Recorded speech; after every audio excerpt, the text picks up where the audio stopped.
You know what? I'm not sad that we only got it once. I smiled because it happened. Oh, I'm so lame.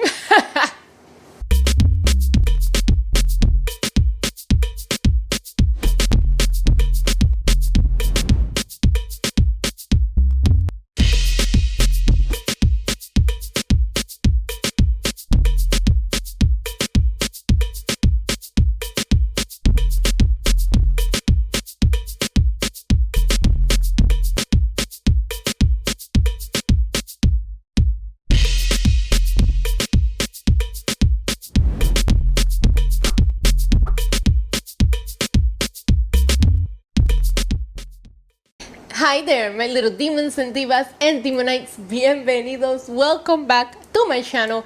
Que es la que hay, mi gente, estamos activados, estamos encendidos. It is I, Isa, aka the Demon Diva, and today I am here to advocate for Crown Jewel. I know, but hear me out.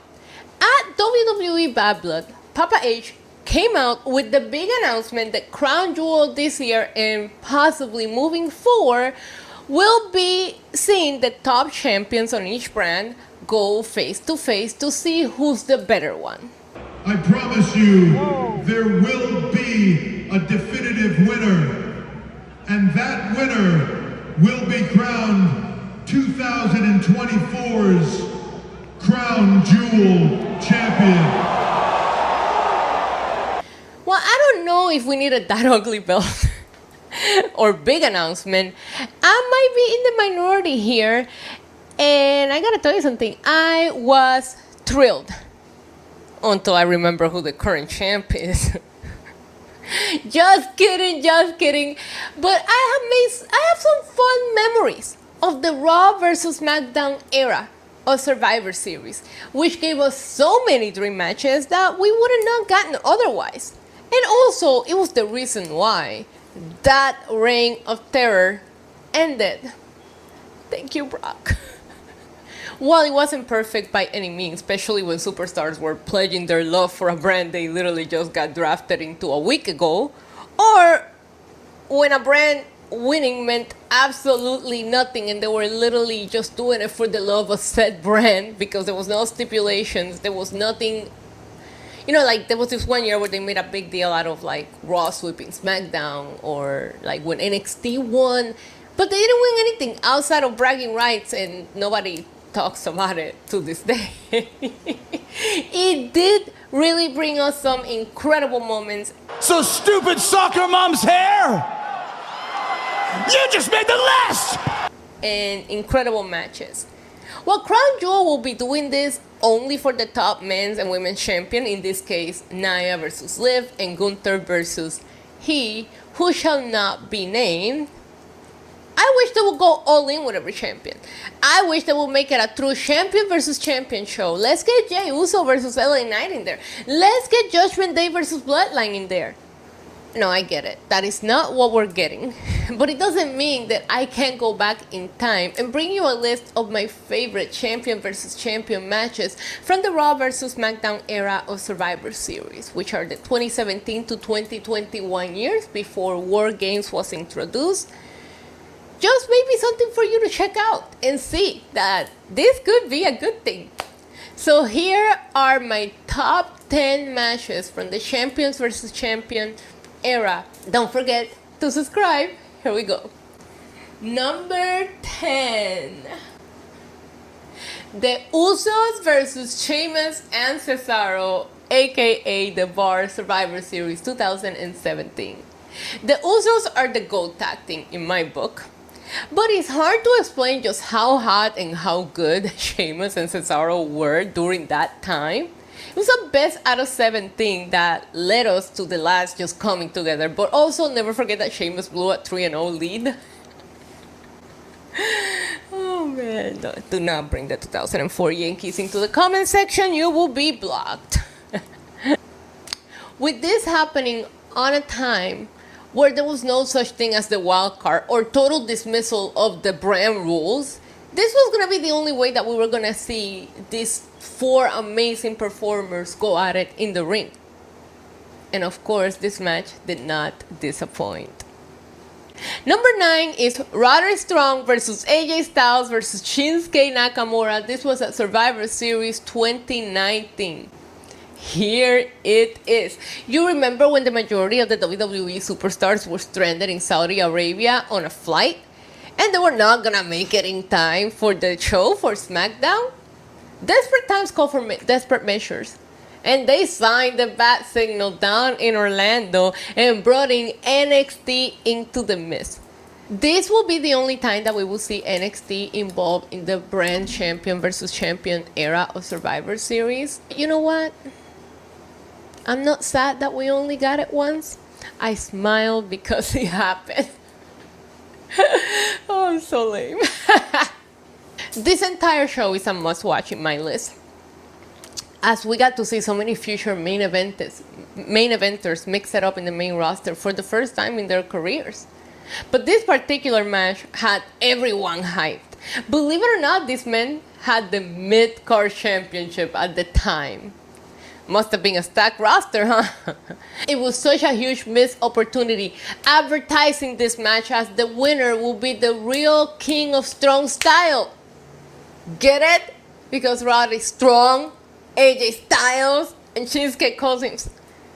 Never mind. Let's just move on. Number 8, Roman Reigns versus Big E Survivor Series 2021. I look at this with so much nostalgia now that we don't have Big E as an active performer. But I sent the Walter every day to Big E in hopes that we eventually get him back. After a successful cash-in, Big E was the WWE champion at the time when Roman Reigns was the head of the table and estaba en su peak. He was at his peak. My favorite part of this match was Roman Reigns just shit-talking the Brooklyn crowd. The balls on my tribal chief. Number 7, Seth Rollins versus Shinsuke Nakamura Survivor Series 2018. In another mind-blowing case of guys that were holding the mid-card titles at the time. And this is probably why I advocated earlier that Crown Jewel should get the mid-card guys into the mix in the Champions versus Champions stipulation. This was a dream match for me. It was. We had not seen Shinsuke and Rollins square off one-on-one at this point in WWE. This was just two of my favorites at the time, and this was a huge case of the fans win. We won. It was everything I wanted and more. Number 6, Becky Lynch versus Charlotte Flair Survivor Series 2021. Two of the best at their peak with a real life rivalry. They were cooking, baby. What was there for them left to do at this point in their careers is to steal the whole damn show. I attended this event in person, and I remember this being the match of the night, which was refreshing coming from a matchup that we had seen plenty of before. So for them to still tear the house apart and do something new, props to these ladies on this night. They showed everyone why they would always be in the conversation of the best when it comes to women's wrestling. Number 5, I am back to Survivor Series 2019, baby, and I am here with Shayna Baszler versus Bayley versus Becky Lynch, which main evented the show. At the peak of one of, if not the most dominant reign in NXT Women's Championship history, Shayna got to mix it up with two of the best in the main roster in Bayley and Becky Lynch. The best part is she actually came out victorious. She got Bayley to tap. But her celebration did not last long because Becky Lynch attacked her post-match. This was fun. Go watch it. It's up on WWE's YouTube channel. Seriously, go watch it. Number 4, Roman Reigns versus Drew McIntyre Survivor Series 2020. If Roman was at the peak of the head of the table era during his match with Big E, this is when he was starting to cook. The build to this was brutal. Roman basically buried Drew McIntyre and the WWE Championship. I like to think that some of the Drew McIntyre that we see today reflected on some of the things that Roman Reigns said to him during this time, because it was brutal. But hey, we weren't here for a promo battle. We were here for a real match, so they still had to mix it up in the ring, and they delivered like they always do. That's what these two guys do. Big, meaty men slapping meat, and you love to see it. Another one of my favorites. At number 3, Ronda Rousey versus Charlotte Flair Survivor Series 2018. I don't care what anyone says. Ronda's first run was iconic and full of incredible matches. Keywords there, first run.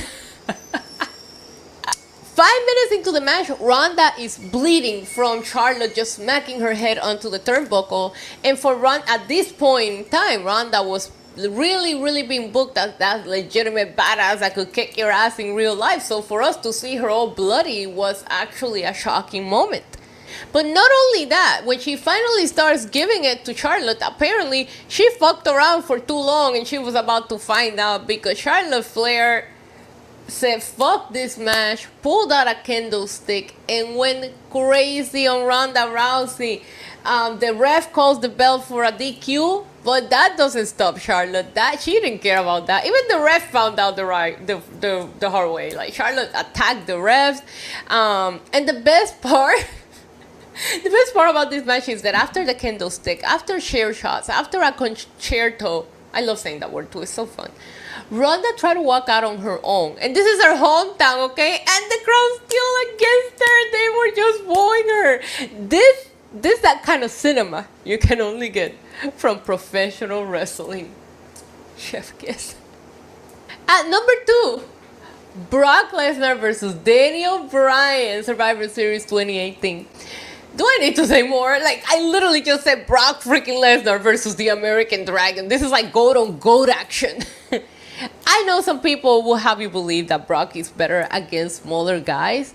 I am not in the belief on that. My belief is that Brock is at his best when he's invested, and you can tell that he was invested in this match. Daniel Bryan wanted this match.